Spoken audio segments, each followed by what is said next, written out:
bonjour à toutes et à tous. Je suis effectivement Nathalie Chargy, en charge de la territorialisation et du partage des bonnes pratiques en aménagement à la Dreal-Bretagne. Au nom des partenaires que sont l'État, le Conseil régional Bretagne, l'Établissement public foncier de Bretagne et la Banque des territoires, je vous souhaite la bienvenue dans ce webinaire du cycle d'animation Les territoires innovent pour des centres vivants. Ce cycle d'animation s'adresse aux collectivités bretonnes et aux acteurs qui les accompagnent dans leurs projets en faveur du dynamisme des centres-bourgs et centres-villes. La rencontre du jour s'inscrit dans un cycle de webinaires courts que nous avons intitulé « Approche du coût du renouvellement urbain ». Ce cycle dédié vient en réalité compléter des webinaires que nous avions déployés en novembre et en décembre 2021 sur les friches urbaines et également sur l'atteinte de l'équilibre financier sur celles-ci. Peut-être avez-vous déjà participé à l'un des 3 premiers webinaires courts de ce cycle, que ce soit le projet de réhabilitation du site de l'ancienne forge sur Ivignac-la-Tour, ou la friche Céphel du parc des découvertes à Saint-Malo, ou dernièrement l'écoquartier du Verger de la commune de Quessoy. Si tel n'est pas le cas, vous pouvez consulter les replays, découvrir les fiches complètes de décryptage des projets qui sont disponibles dans l'espace ressources des territoires Innov. Et je vous ai posté le lien sur les ressources, mais il vous sera redonné en fin de webinaire. Alors pourquoi est-ce qu'on s'intéresse au coût du renouvellement urbain au travers d'un cycle de webinaires courts?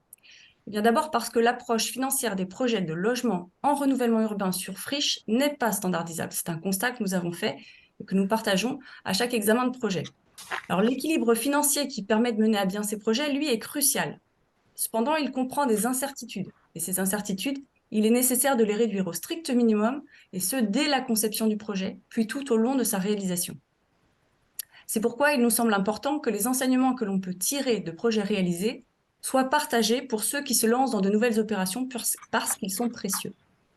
Nous avons donc fait le choix de vous proposer un cycle de 4 webinaires d'1 heure, consacrés chacun à la présentation et au décryptage financier d'un projet breton. Ce sont des projets qui sont tous différents, et dans chacun des webinaires, nous avons choisi de faire des focus complémentaires dans le but de vous outiller sur l'approche économique. Alors, évidemment, 1 heure, c'est court. Ça nous oblige à faire des choix de focus, mais vous avez à disposition les fiches de décryptage financier complètes de ces projets. Et ces fiches précisent en particulier les différents acteurs qui interviennent dans chaque projet, ce que nous ne pouvons pas développer systématiquement. Le webinaire d'aujourd'hui est donc le 4e et le dernier de ce cycle, et nous allons observer ensemble le projet qui est intitulé « L'ancienne école » sur la commune de Pontcroix. C'est un projet qui vous est présenté par le responsable stratégie patrimoniale de Finistère Habitat, M. Vincent Sicot, ainsi que le chargé de cette opération au sein de Finistère Habitat, M. Briac-Monneret. Et ils sont accompagnés de Mme Juliette Maître, directrice de projet aménagement et transition au CEREMA, qui est tout au long de ce cycle court notre experte en bilan financier d'opérations d'aménagement. L'animation du webinaire est assurée par notre prestataire Auxilia Conseil, en la personne de Marianne Callès, qui est accompagnée de Simon Korn, et je vous laisse avec eux. Je vous souhaite à toutes et tous un bon webinaire. Merci Nathalie pour ce mot d'introduction et de contexte. Et donc, sans attendre, on va laisser la parole à M. Sicot et M. Monneret de Finistère Habitat qui vont présenter ce projet. Bonjour. Donc, ce projet qui consiste à créer 6 logements locatifs sociaux sur la commune de Pontcroix. Une petite présentation en chiffres de Finistère Habitat. Finistère Habitat, l'office public de l'habitat départemental du Finistère, qui comprend un peu plus de 11 000 logements, qui abrite 18 000 locataires, enfin héberge 18 000 locataires. On est présent sur environ 220 communes du Finistère, dont 4 îles, l'île de Saint, Molène, Ouessant et l'île de Bas. Finistère Habitat, c'est aussi 160 salariés répartis sur le territoire au plus proche des locataires. Dans les 11 000 logements dont je parlais à l'instant, on a aussi 18 établissements d'hébergement collectif répartis à peu près pour moitié entre des structures pour personnes âgées de type EHPAD ou des foyers de vie pour adultes handicapés sur le département. Et donc, il y a un chiffre sur le quittancement des loyers. Notre patrimoine se répartit à peu près en 60% de logements collectifs et 40% de logements individuels.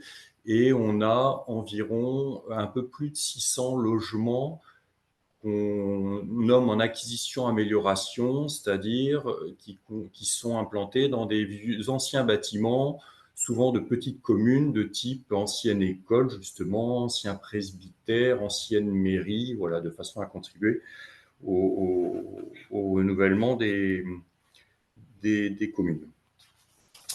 Alors, les différents partenaires sur ce projet, on va retrouver forcément en premier lieu la ville de Pontcroix, puisque c'est là que sont implantés les logements, et puis parce que c'était l'ancienne école, donc c'est un bâtiment qui a été cédé par la commune de Pontcroix à Finistère Habitat pour l'établissement du projet. Et puis, il y a eu l'intervention de la mairie de Pontcroix aussi dans le cadre de l'aménagement extérieur qu'on présentera un peu plus en détail un peu après. Le département du Finistère, au titre de deux aides financières, une aide liée à ce qu'on appelle les projets en acquisition-amélioration que je citais à l'instant, et puis dans le cadre d'une convention financière particulière avec Finistère Habitat, qu'on développera aussi plus tard, et puis une aide de la région Bretagne nommée dans le cadre du projet Bien vivre partout en Bretagne. Bien sûr, France Relance et le ministère de la Transition écologique, justement au titre des fonds friches. Voilà. Une présentation alors là, géographique. Alors, je ne sais pas qui assiste à la réunion, principalement des Bretons. On se retrouve donc à la pointe du Finistère, et en particulier sur le Cap Sizun, donc petite commune au bord du Goyen, située à peu près entre Douarnenez et la pointe du Raz. Pour tous ceux qui connaissent, et pour ceux qui ne connaissent pas, on vous y invite. La commune de Pontcroix, donc, qui fait partie du canton de Douarnenez, de l'intercommunalité du Cap Sizun Pointe du Raz.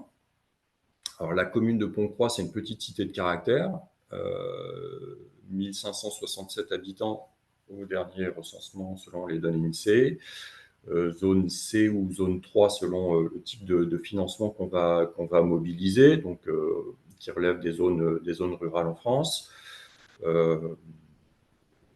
Voilà, c'est une ville assez historique, à forte valeur touristique et culturelle, donc intéressante à visiter. On peut changer la diapo.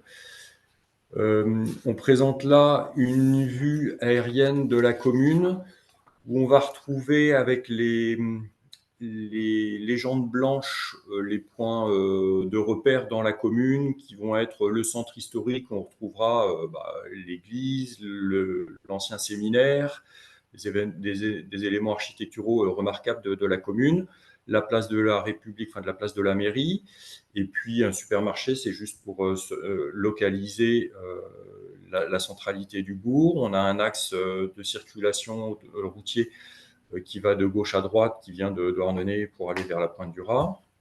Et puis, en légende bleue, on a identifié, repéré le patrimoine de Finistère Habitat, à savoir qu'on a 73 logements répartis sur 73 logements locatifs sociaux répartis sur la commune en différents quartiers. Et puis, on a justement un EHPAD, la résidence Saint-Yves, qui comprend 61 chambres, qui est repérée aussi sur le plan. Et puis, au milieu, avec le point orange, c'est l'ancienne école qu'on a, nous, nommée la rue, qui se situe 6 rue Marcel Pelé et qui comprend les 6 appartements. Donc, on voit bien la centralité de ce projet au milieu du bourg. Et on y reviendra tout à l'heure dans la présentation, dans le détail du projet. Je te donne la parole. Ouais. Donc, le projet de l'ancienne école, c'était à l'origine une volonté communale de réhabiliter ce patrimoine. Donc, c'était un bâtiment communal qui a été vendu et proposé à Finistère Habitat pour l'établissement de logements locatifs. Donc, ce projet, il porte uniquement sur le bâtiment qu'on peut voir sur le plan cadastral où il y a le petit numéro 599. À l'arrière du bâtiment de l'ancienne école, la commune a, elle, un projet d'aménagement de l'ancienne cour en création de stationnement, notamment pour le projet de logement et aussi pour créer des nouvelles liaisons dans le bourg. Et l'ancienne école, c'était 2 bâtiments distincts et le second bâtiment, lui, est aujourd'hui en pleine réhabilitation aussi par une personne privée pour la création de logements. Je pense que c'est la suivante. Donc, pour faire un petit état des lieux du bâti avant l'arrivée du projet, donc c'était un bâtiment qui appartenait à la commune, dont la dernière utilisation était d'être une mairie provisoire pour la mairie de Pontcroix, le temps qu'ils réalisent leurs travaux dans leur mairie actuelle. À la suite, le bâtiment a été laissé à l'état vacant, à l'état de friche, dans l'attente d'un projet de réhabilitation.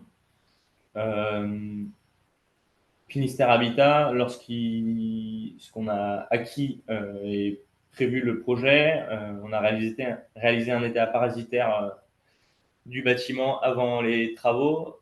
Donc c'est un bâtiment qui était quand même assez dégradé à l'intérieur et avec diverses contraintes, donc notamment de la vrillette sur les planchers bois, de la mérule à différents endroits de certains planchers, des infiltrations au niveau de la toiture, de la présence de plomb dans les peintures et de l'amiante aussi dans divers matériaux.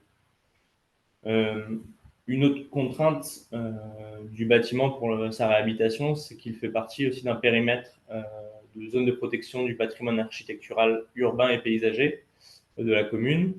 Et donc, dans ce cadre, le permis de construire a fait l'objet d'un avis de l'architecte des bâtiments de France qui a formulé plusieurs prescriptions qui ont dû être intégrées au projet de réhabilitation. Donc, on a notamment le maintien de menuiserie bois et remis à l'identique tel que présent initialement, la réalisation d'ouvrages de ferronnerie, donc pour les garde-corps de certaines fenêtres, le maintien et la reconstitution des encadrements pierre autour des menuiseries et la conservation d'éléments architecturaux du bâtiment tels que les sous de cheminée.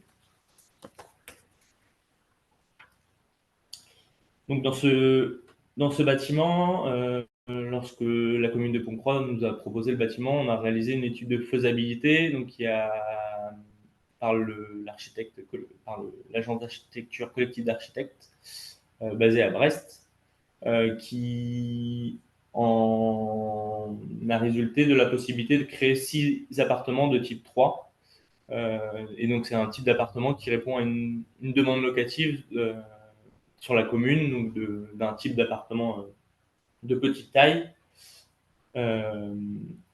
Sur ce projet, donc c'est un projet sur 3 niveaux, avec 2 appartements par niveau et avec des surfaces moyennes, donc de 65 mètres. Finistère Habitat aussi fait le choix par rapport à la demande locative sur la commune de mettre en place deux logements avec son label Bien vieillir à Finistère Habitat, donc qui est adapté aux personnes, à l'établissement de personnes âgées dans les logements.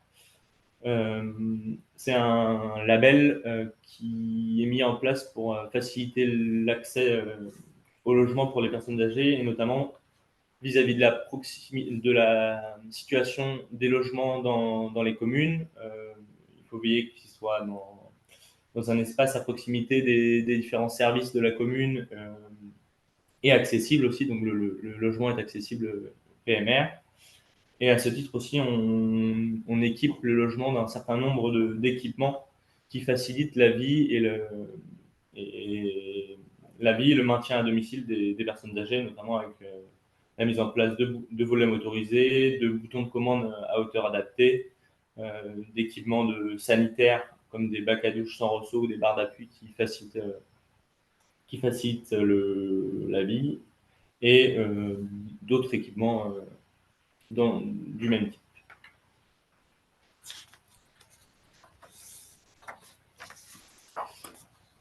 Alors, concernant le projet en lui-même, au-delà des contraintes de l'État parasitaire qu'on a vu auparavant et des contraintes architecturales, ces projets de réhabilitation ont souvent aussi des contraintes qui sont liées à l'existant, donc au bâtiment.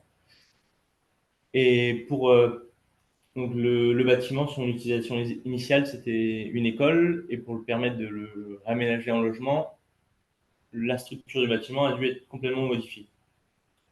D'une part, les planchers bois existants ont été démolis. Ils étaient dans un état assez dégradé, et de plus, pour favoriser l'acoustique entre les logements, il est préférable d'utiliser d'autres types de planchers. Dans ce bâtiment, on avait aussi deux murs de refend en croix qu'on peut voir sur le plan à droite, qui contraignaient fortement l'aménagement des espaces. Et donc, un de ces murs de refend a dû être supprimé lors des travaux. Et pour recréer l'ensemble des structures qui ont été démolies, donc c'est une nouvelle structure qui a été créée en béton, une structure poteau-poutre, et qui est complètement dissociée de la structure existante, et qui repose elle-même sur des fondations aussi nouvelles, donc il a fallu créer à l'intérieur du bâtiment existant. Donc toutes ces contraintes structurelles sont importantes à prendre en compte au démarrage des projets, notamment en termes de temporalité de projet, parce que ça demande des études supplémentaires, un temps d'études supplémentaires, et aussi un temps de travaux supplémentaires par rapport à une opération de travaux neufs sur une zone sans bâtiment. Et aussi d'un point de vue économique, parce que ça peut rapidement avoir un impact fort sur l'équilibre économique de l'opération. Donc, en plus de la structure des planchers, on avait une charpente qui a dû être reprise aussi partiellement et renforcée. Et la couverture a aussi été totalement remplacée. Et enfin, une autre contrainte de ce bâtiment, c'est que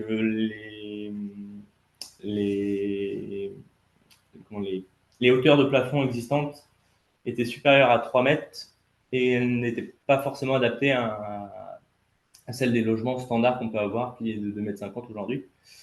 Et donc, on a dû rabaisser l'ensemble des plafonds avec des faux plafonds, pour pouvoir avoir un logement de taille standard. Et le dernier élément, qui n'apparaît pas sur la diapositive, c'est qu'aussi l'ensemble des réseaux ont dû aussi être adaptés à ce type pour changement d'utilisation, donc d'une école à du bâtiment de logement. Donc les raccordements gaz, électricité, eau ont tous dû être modifiés, donc ça a aussi un impact budgétaire important.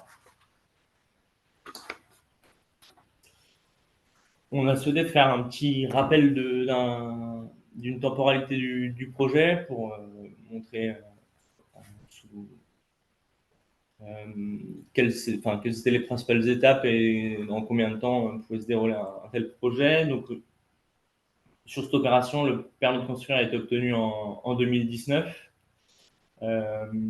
avec un lancement d'appel d'offres via une procédure adaptée en 2020. Au même moment, le bâtiment, on a acquis au même moment le bâtiment, au même moment que l'appel d'offres. On a ensuite eu un démarrage de travaux en 2021 et une réception 2 ans après. Il y a aussi eu le Covid qui est passé par là et les problématiques de fourniture de matériaux, donc ce qui explique aussi la durée un peu plus longue du projet, même si en général, des travaux de réhabilitation lourde sont plus longs que des travaux de logement neuf. Et donc, on a aujourd'hui les 6 logements qui sont en location, donc avec des locataires dedans depuis le mois de novembre.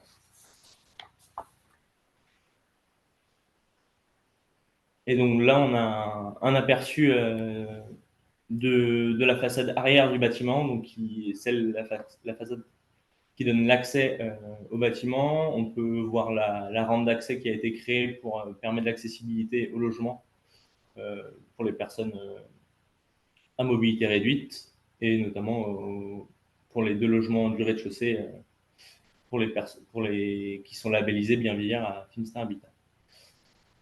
Une petite chose aussi, c'est il n'y a pas d'ascenseur du coup dans ce bâtiment de 2 logements, Six. de 6 logements. Voilà. Et ces logements ont une étiquette énergétique classée C au final. Une bonne performance sur la dimension, la consommation en kilowattheure d'énergie. Par contre, on est au chauffage gaz, d'où une étiquette un petit peu en gaz à effet de serre qui limite assez la performance l'affichage de l'étiquette énergétique. Voilà. Et donc, on a un bâtiment bien intégré dans l'architecture, complètement intégré dans l'architecture urbaine de Pont-Croix. Voilà. Merci beaucoup, Monsieur Mandré, Monsieur Sicot. Peut-être vous pouvez répondre juste à la petite question qui a été posée dans le chat. C'est une question technique sur pourquoi il a été nécessaire d'abaisser la hauteur sous plafond pour faire des logements standards. Et voilà. Et puis après, je vous propose qu'on passe la parole à Juliette Maître qui va revenir plus en détail sur le décryptage financier du projet. La problématique, d'une part, c'est pour l'entretien du logement. On a des équipements qui sont au plafond, donc c'est plus difficile d'accessibilité pour les locataires quand les plafonds sont plus hauts. Et l'autre part, c'est principalement aussi pour des questions énergétiques, donc de chauffage, parce que le volume à chauffer n'est pas le même. Si on avait des plafonds à plus de 3 mètres, donc c'est un volume sur un appartement qui est très important. D'accord, merci beaucoup. Une petite contrainte par rapport à cette hauteur standard, c'est qu'on avait des menuiseries existantes qui étaient très hautes, qui étaient adaptées à l'ancienne hauteur du bâtiment. Et donc, on a dû aussi s'adapter à ça pour la création des logements. Donc, on a des impostes à chaque menuiserie pour permettre l'ouverture des volets et des fenêtres. D'accord. Merci beaucoup. Je vous propose qu'on laisse la parole à Juliette Maître pour revenir sur les aspects financiers et le montage du projet. Merci. Donc, on va décrypter ce projet comme les autres. Je veux bien que vous avanciez. Alors, je vous rappelle ce qu'on dit à chaque décryptage de webinaire. En fait, on se place dans une chaîne de l'aménagement et de l'immobilier avec des propriétaires qui, dans le cadre de projets d'aménagement, vont vendre à des aménageurs avec souvent l'intervention de l'EPF en Bretagne qui va venir en soutien de ces projets. L'aménageur, lui, va regrouper, s'occuper de la remise en état et aller sur un marché foncier opérateur ou promoteur, bailleur ou particulier, comme on a le cas avec Essois, vont ensuite se charger de la construction. Donc ça, c'est quand on a toute la chaîne. Là, dans le cadre de Pont-Croix, on est face à un projet immobilier, c'est-à-dire qu'on a un propriétaire qui ici était la commune, qui vend une friche à un opérateur, Finistère Habitat, qui s'occupe de dépolluer, de remettre en état le bâtiment, qui réalise des études complémentaires, ce qui nous a été dit, importantes sur ce projet-là, qui va demander le permis de construire, avec ici en plus l'accord de l'ABF, s'occuper de la réhabilitation et qui ensuite loue. Et on est un marché immobilier où ce sont des locataires. Donc là, on est sur un projet qui est plus court, on va dire, par rapport à d'autres qu'on a pu voir, puisqu'on est directement sur un projet immobilier. On peut passer à la suite. Donc celui-là, on va la passer parce qu'on est en bilan opérateur. Voilà, hop, juste avant. Voilà, celle-là. Donc en fait, on va le voir ensemble.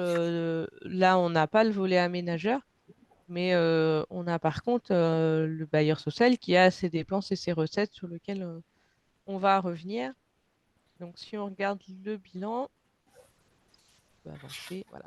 Donc c'est en haut à droite. Donc vous voyez, en fait, il y a un montant foncier. Donc, sur tous les bilans, on a ce poste-là. Donc la commune qui a cédé le foncier, enfin, qui a cédé le bâtiment, là, pour le coup, directement au bailleur.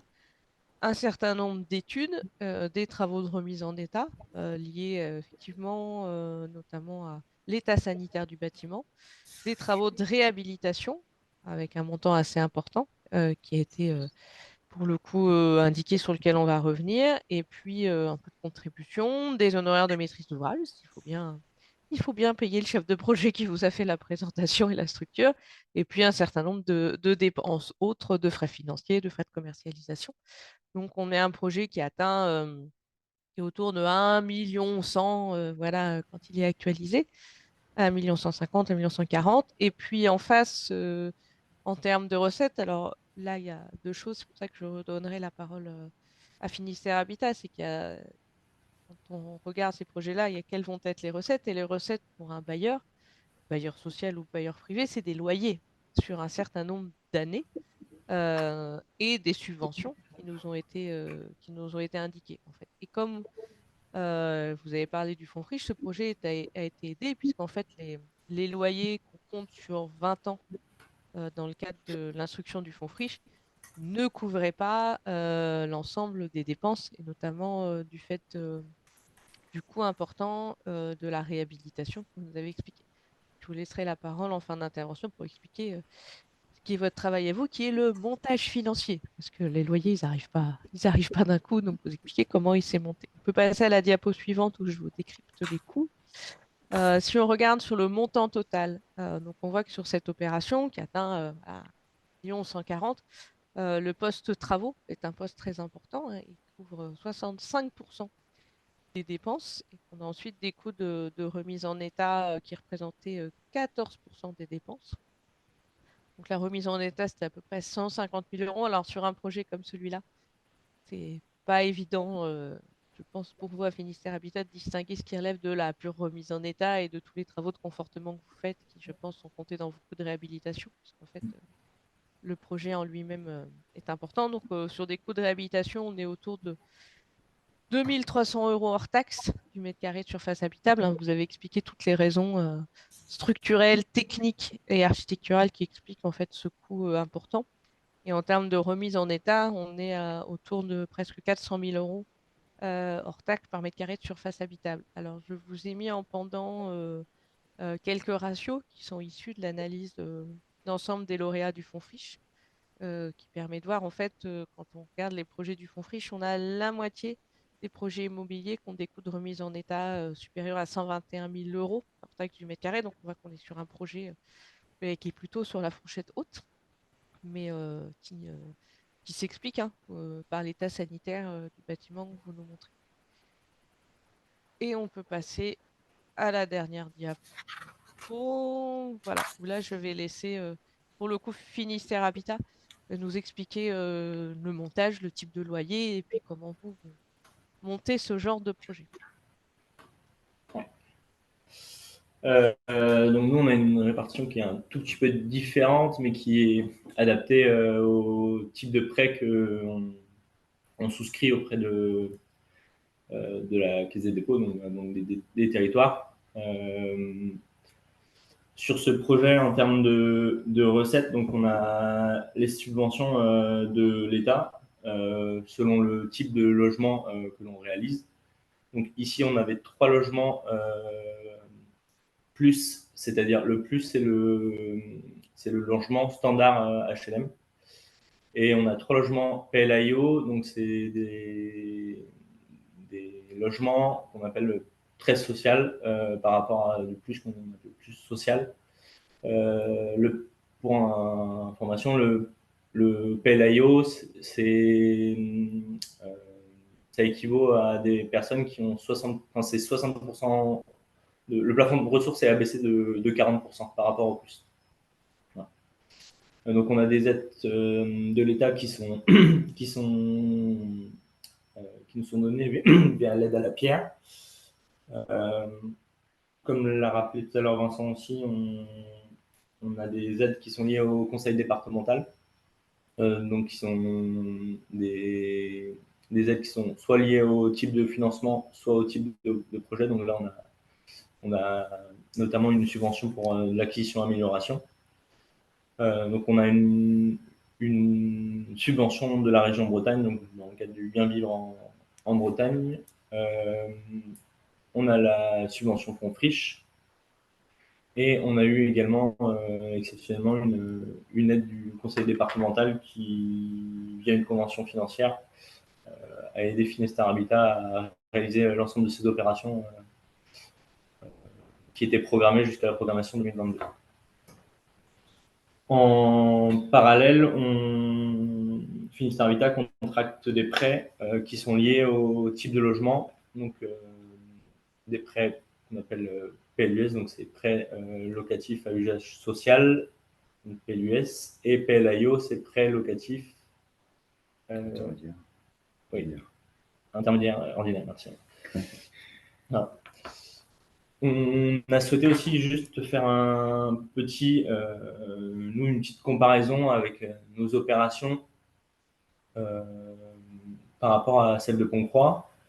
Donc celle de Pont-Croix, c'est une opération qui est revenue à presque 3 000 € du mètre carré de surface habitable et 190 000 € par logement.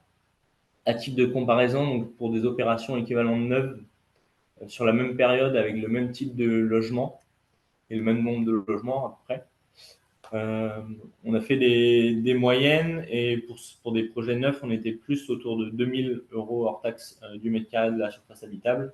Voilà, donc ce projet-là a été 49% du cher et au logement, on tournait plus aux alentours de 137 000 € hors taxe du logement.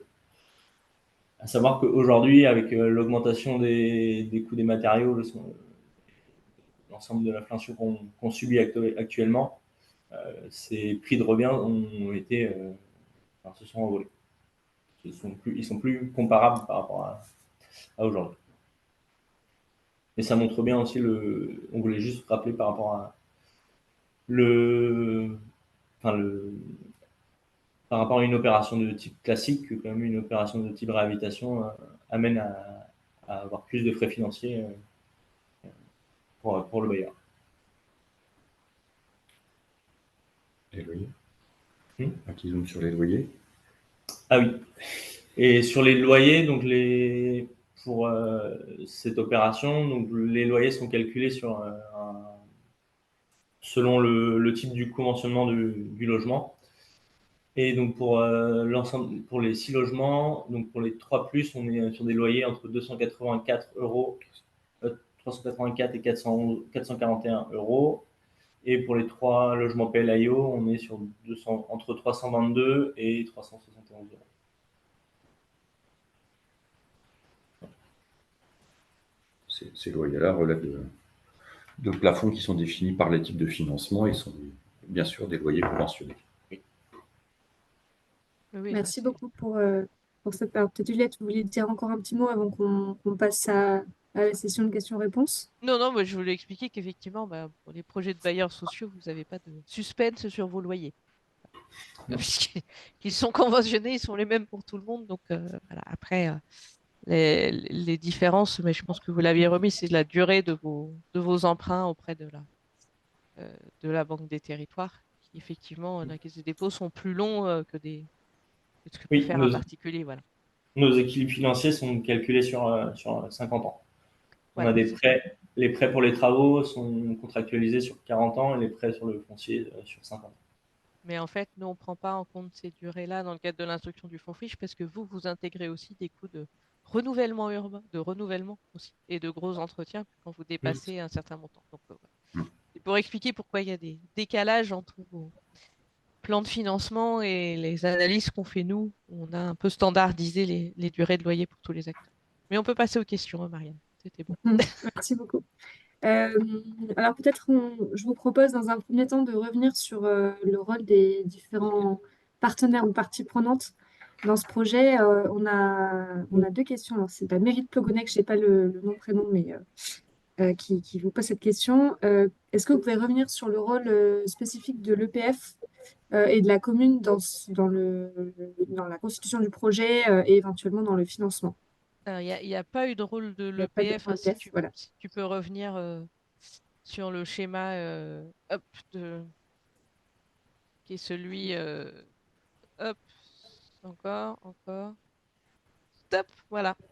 Dans le cas en fait, dans le schéma général, on peut avoir l'intervention de l'EPF. Là, dans le cas particulier de Finistère Habitat, ça vous a été dit, c'est bien la commune qui étaient propriétaires, qui vendent directement au bailleur. Il n'y avait pas forcément besoin de l'EPF dans ce cadre-là, puisqu'en fait, il n'y avait pas de question ni d'acquisition foncière, ni de fortes questions de pollution, même si vous avez eu un gros travail à faire de réhabilitation. Donc là, il n'y avait pas de rôle de l'EPF. Et le rôle de la commune, je vous laisserai compléter, mais à part vous vendre le terrain et vous vendre le bâtiment et vous accompagner, j'ai pas l'impression qu'ils étaient Sur cette opération, pas particulièrement eu de rôle de la commune en dehors enfin, des échanges fonciers. Voilà. Mais ça, voilà, c'est une commune sur laquelle Finistère Habitat a un ensemble de projets, donc c'est une commune. Il n'y a, pas eu d'action spécifique. Non. Et la commune fait l'aménagement de la cour Oui. à l'arrière du bâtiment, cour qui servira pour le stationnement, mais qui servira aussi pour l'autre bâtiment qui va être aménagé par un propriétaire privé. Oui. Elle prend une partie des coûts, malgré tout, d'aménagement extérieur qui n'est pas à votre charge. C'est Oui, ça. voilà. Il y a quand même. L'emprise foncière pour Finistère Habitat, c'est juste le bâtiment Le bâti en tel et quel. les pieds de façade, quoi. Justement, il y avait une question hein, sur l'aménagement de cette cour, sur le reste de la parcelle, mais donc ce serait plutôt à la commune peut-être d'apporter ces éléments. Mais pourquoi peut-être n'a pas été étudiée la possibilité de construire des logements neufs en accession et de conserver une partie parking. Mais je crois que vous avez répondu en partie en disant qu'il y avait une mobilité, un schéma de mobilité qui avait été pensé pour relier un petit peu au reste de la commune. C'est ça? Je ne sais pas si la cour est constructible ou non, je n'ai pas l'information. Mais c'était une volonté de la commune de rester, propriétaire et en maîtrise de son foncier sur la cour. Et donc elle souhaitait uniquement que Finistère Habitat acquiert l'emprise du bâtiment. D'accord. Ensuite, je vous propose qu'on passe aux questions sur la partie budget. Une question de Gaël 42 qui demande où peut-on trouver les fonds propres apportés par le bailleur dans les présentations que vous avez effectuées. Donc sur la nôtre, on a eu le conseil départemental qui est venu apporter une aide en complément en fin d'opération, donc qui équivalait à nos fonds propres. Donc c'est La dernière ligne de convention Donc, il n'y financière. a pas de fonds propres. Non, Vous n'avez pas mis de fonds propres dans cette opération. de façon spécifique dans le cadre Une convention financière. conjoncturel au regard d'une mission que le département nous a confiée. Dans le cadre de la crise du logement qu'on connaît actuellement, le département a des ambitions assez fortes sur la création de nouveaux logements dans le département et a mobilisé fortement Finistère Habitat, qui est l'office départemental, sur cet effort de construction. Et dans le cadre de cet effort de construction, il a subventionné Finistère Habitat au titre en remplacement des fonds propres pour permettre justement par ailleurs à Finistère Habitat de construire davantage. Voilà. Donc, ce qui amène à ce montage sans fonds propres, ce qui n'est pas le cas standard à Finistère Habitat, puisqu'il y a en général une mise de fonds propres sur les projets. Et c'était d'ailleurs prévu comme ça initialement. D'accord, merci. Une question sur le lien avec le bailleur social. Comment vous avez pu convaincre le bailleur social de s'engager dans cette opération? C'est eux le bailleur. D'accord. C'est comment, dans Ok. quel cas vous y allez, messieurs? Qu'est-ce qui vous a convaincu? J'ai pas bien entendu la question en fait. Qu'est-ce qui vous a convaincu d'aller sur une opération de ce type-là, Alors, malgré ces difficultés? en fait, c'est un peu dans l'ADN de Finistère Habitat hein, d'aller justement, enfin, on est office départemental, donc on est très présent, je l'ai dit en présentation, on est sur 220 communes du Finistère, y compris les plus rurales, et on a toujours essayé d'accompagner les communes sur des projets, projets de construction de logements dans des enveloppes existantes, contraintes. Voilà, dans la limite des équilibres financiers de ces opérations. Mais nous, ça nous tient à cœur, à Finistère Habitat, en tout cas, d'accompagner les communes dans ces projets-là. Voilà. Et D'accord, en fait, merci. ça relève aussi des politiques publiques qui sont portées, là en l'occurrence par le fonds Friche, mais le département aussi, et les communes sont largement aussi contributaires de leurs efforts, des efforts qui sont faits pour arriver à amener à bien ces projets-là. Merci. Une question sur, alors sur la partie bilan. Pouvez-vous revenir sur le ratio de 396 euros, 396 000 euros du mètre carré de surface habitable? Comment est-il calculé? Alors, je pense que... Non, c'est parce que en fait, je pense que j'ai fait une erreur de calcul. La personne D'accord, s'est donc bien c'est dans la comptée. slide dépenses. Ouais, parce qu'en fait, non, non, en termes, oui, oui, le montant est bon, le ratio est faux. Je vais refaire mes calculs. J'ai dû faire j'ai fait un écart. Effectivement, la personne s'est comptée. En divisant par 6, je suis à 25 000 euros par logement, ça rentre pas. Faut juste que je retrouve le mètre carré de surface habitable, sauf si vous me le donnez, Monsieur Monneret, pour me faire gagner du temps. La fiche est juste, c'est juste le ratio que j'ai affiché dans le support. Mais effectivement, j'ai En prix mal. de revient ou Non, non, je veux juste le nombre de mètres carrés de surface habitable du projet. Je l'ai plus sous la main. Je corrigerai, on va corriger, Nathalie, pas fou. Pas de souci, on modifiera le support. Je l'ai Merci. pas. Voilà. C'est des petits logements, hein. Oui. Ouais. Ouais, ils font C'est 65 mètres carrés en Oui. 381,35. Ouais, c'est ça. Bon, Oui, on alors en fait, modifiera c'est ce le ratio. K euro qu'il faut enlever. C'est 400 euros par mètre carré de surface habitable. Donc j'inverse. Donc c'est plutôt dans les projets pas chers. Je savais bien qu'il y avait. C'est le K qui est en trop. Pas de souci, Merci de m'avoir fait corriger le calcul. Si bon, on peut corriger. c'était pour voir si tout le monde suivait dans Voilà, il l'assistance. Parfait. y en a qui suivent, c'est gentil. Euh, une question sur le prix de cession. La commune a-t-elle fait un effort sur le prix de cession? Donc, je ne sais pas si vous pouvez seulement apporter Je, quelques éléments là-dessus. je n'ai pas l'historique. Je n'étais pas présent au démarrage de l'opération lorsque les codes de session ont été faits. Mais aujourd'hui, c'est vrai que c'est difficile d'équilibrer les opérations avec des coûts de foncier importants. Donc, les opérations de ce type deviennent de plus en plus dures à réaliser, euh, avec notamment des fonciers qui sont chers et qui ne permettent pas aujourd'hui d'équilibrer des opérations de ce type. Mm. En 2019, le contexte était plus favorable, même si cette opération était déjà quand même fléchée avec un coût important à l'époque. Là, on a un montant de foncier qui est à 80 000 euros C'est ça. pour 6 logements. Donc ça fait pas non plus des montants très très importants, même si aujourd'hui, tous ces montants-là comptent, hein, pour vous. Après, la commune, elle devait l'avoir amorti depuis, je pense, très longtemps, mais je ne sais pas si Antoine Morin de l'EPF a une idée de si le coût est tenable ou pas. Je pense que, voilà, à la fois, c'est peut-être un effort sans en être un vraiment. C'est un bâtiment qui est amorti, on n'est pas sur une question, voilà, on n'est pas sur le même enjeu. C'est quand même un bâti, c'est pas rien. Donc, pour le coup, ça fait venir des questions.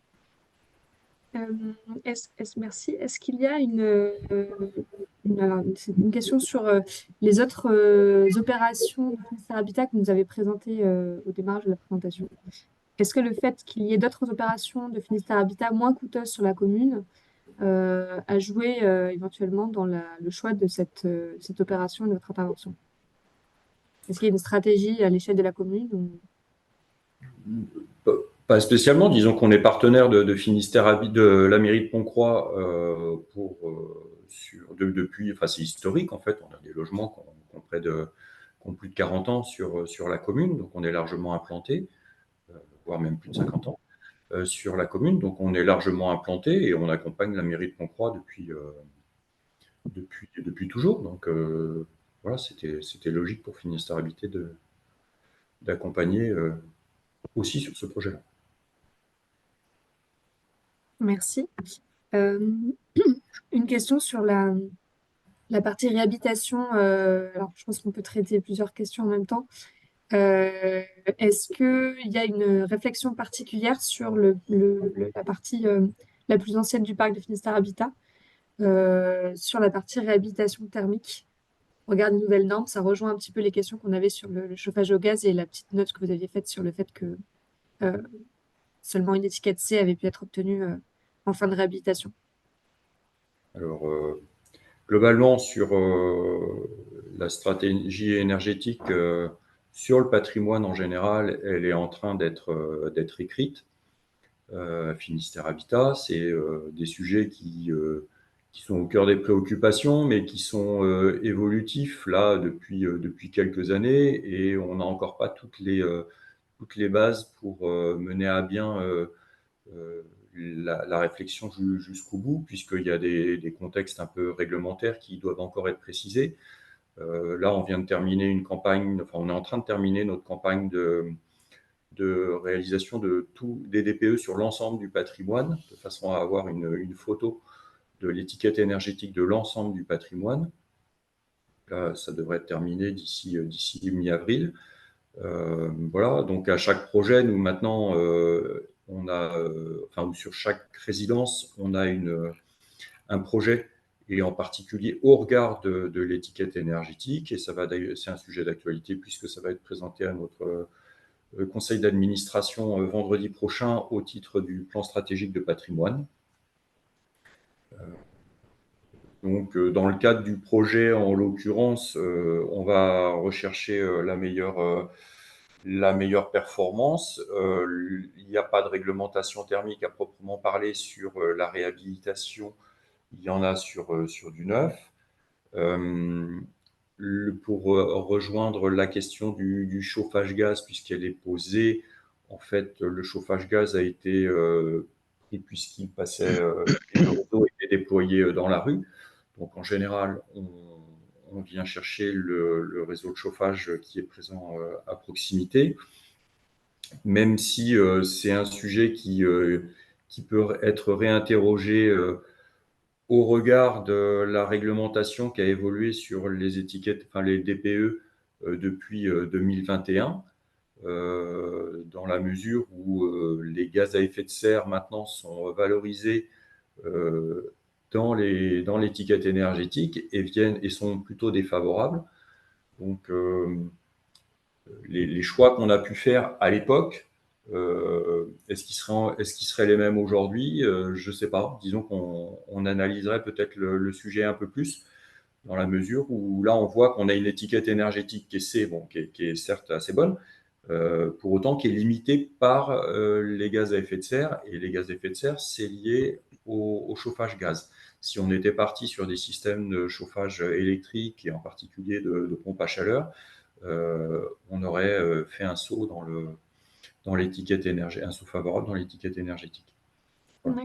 C'est des sujets vraiment qui sont en train d'être, qui sont en mouvement dans nos réflexions. Et pour ces opérations où on a des contraintes notamment liées avec l'ABF à la façade et aux autres, les pompes à chaleur, c'est assez difficile à mettre en place pour ce type d'opération. D'accord. C'était aussi un choix à l'époque.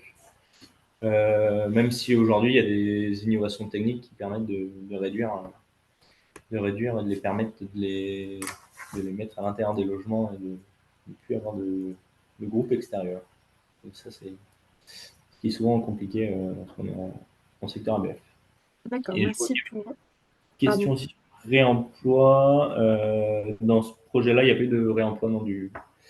On était sur un quand même bâtiment assez ancien et dégradé, avec des contraintes parasitaires fortes. Donc, il n'y avait pas eu d'identification de matériaux pouvant faire l'objet de réemploi. Merci pour ces précisions sur le projet. Je vais peut-être laisser la parole à Antoine Morin qui a sa main levée depuis un petit moment, qui peut-être souhaitait prendre la parole sur une question Oui, précédente. vous m'entendez? Oui. Puisque Juliette Maître me tendait la perche tout à l'heure, je voulais peut-être effectivement préciser que l'EPF n'intervient pas sur ce projet, puisque le terrain était déjà maîtrisé par la commune. Donc l'EPF intervient quand il y a un besoin de maîtrise foncière. D'ailleurs, on intervient sur d'autres opérations à Pont-Croix qui vont donner lieu à des opérations de logements communaux notamment et de commerce. Mais l'EPF effectivement intervient souvent en amont d'opérations qui ensuite sont réalisées par les bailleurs. L'intérêt de nous mobiliser, c'est de dérisquer un peu le terrain ou le bâti sur lequel interviendra ensuite un opérateur. Donc, il y a une limite de prestations à définir. Quand on parle de terrain impacté par des pollutions, on va rendre le terrain compatible avec un usage de logement. Et puis ensuite, dans les clauses de cession, il y aura des précisions sur l'état dans lequel le foncier est cédé. Quand on parle de curage de bâti sur du bâti existant, le PF pourra aussi faire des travaux de curage notamment, avec des limites là aussi de prestations à bien définir avec les opérateurs pour ne pas complexifier les opérations. Dans certains cas, ça peut être plus intéressant, plus optimisé que le bailleur fasse l'ensemble des travaux. Mais il y a aussi beaucoup de cas où il y a une première étape de travaux préparatoires où ça peut être intéressant de faire intervenir l'EPF. Et puis, notamment, il y a des aides pour les opérations qui sont déficitaires et il y a des aides aux collectivités qui permettent de minorer le foncier pour les collectivités. Bon, voilà, il y aura Merci. d'autres choses à développer. Je ne sais pas si Juliette, tu avais des questions plus précises par rapport aux Non, questions de c'était bilan. sur cette question du foncier, de savoir, question qui était posée, savoir si 80 000 euros, c'était beaucoup, pas beaucoup. Voilà. Et nous, quand C'est on toujours travaille délicat. sur ces opérations, enfin, sur toute opération, on va discuter avec la commune et avec l'opérateur. Là, ici, ça aurait été avec Finistère Habitat, pour savoir combien l'opérateur peut mettre sur le foncier. Et puis ensuite, c'est avec la commune qu'on discute de la différence qu'elle doit nous régler quand l'opérateur ne verse pas, ne couvre pas l'ensemble du prix de revient, comme ça arrive souvent en logement social. Et c'est là que le PF peut diminuer la note, entre guillemets, pour la commune pour qu'elle n'ait pas toute la différence à nous régler. Je ne sais pas si Oui, bah là, c'est c'est ce que vous suffisamment clair. expliquiez, Mm. côté Finistère Habitat, c'est que dans le cadre de ce projet-là et au regard des aides que vous avez obtenues, vous aviez cette possibilité-là à mettre dans le foncier que vous n'auriez peut-être pas aujourd'hui avec l'augmentation des coûts de construction et des contraintes. Merci. Merci Antoine et Juliette pour ces précisions. Je vous propose qu'on on prenne juste très rapidement deux dernières questions avant la clôture du webinaire. Euh, du point de vue de l'orientation du projet, la question est revenue deux fois. Euh, Pourquoi est-ce qu'on ne s'est pas orienté vers la construction, la démolition puis construction d'un nouveau logement? Alors, vous l'avez un petit peu décrit sur la partie contrainte patrimoniale, peut-être vous pouvez revenir rapidement dessus. Et puis, l'autre question que je voulais vous soumettre, c'était sur l'intervention ou le rôle de l'EPCI dans cette opération, même si je ne l'avais pas trop développé, donc je ne pense pas qu'il y ait forcément énormément de points à apporter, mais voilà, je voulais quand même vous soumettre la question. Et si on pouvait essayer de répondre en 30 secondes sur chacune de ces questions pour pouvoir passer à la clôture, ce serait parfait. Merci. Pour le rôle de l'EPCI, donc oui, il n'y a pas eu d'intervention de l'EPCI pour ce projet, ni d'être sollicité. Et pour la partie pourquoi on n'a pas démoli puis reconstruit neuf, c'est pour des questions liées à l'ABF. On n'avait pas le droit de démolir. Très bien, c'était très rapide. Merci beaucoup. Euh, je vous propose de laisser la parole peut-être Nathalie si vous souhaitez apporter quelques mots de conclusion. Effectivement, la première chose que je souhaitais dire, c'est un grand merci à nos intervenants d'avoir partagé leur expérience aujourd'hui avec nous. C'est un projet qui a permis d'aborder aussi la question du logement social sur les friches urbaines. Donc, un grand merci à Finistère Habitat, un grand merci à Juliette qui nous a accompagnés tout au long de ce cycle. Juliette Maître sur son regard sur l'approche financière et qui nous a permis d'avoir aussi des éléments de comparaison de projets, ce qui n'est pas toujours facile compte tenu de leur spécificité. Nous mettons à votre disposition toutes les ressources sur le cycle, que ce soit le cycle court, mais sur le cycle Les Territoires Innovent en règle générale, à la fois sur la chaîne YouTube qui permet d'avoir accès au replay Les Territoires Innovent en Bretagne, Le replay de ce webinaire sera disponible d'ici quelques jours. Et vous avez également une page internet du site de l'Adréal qui est dédiée à l'ensemble des ressources du cycle d'animation, il faut que je reposte le lien, ou Marianne ou Simon, si vous avez accès, ça peut être fait en parallèle. Je le repose dans le chat. Merci beaucoup.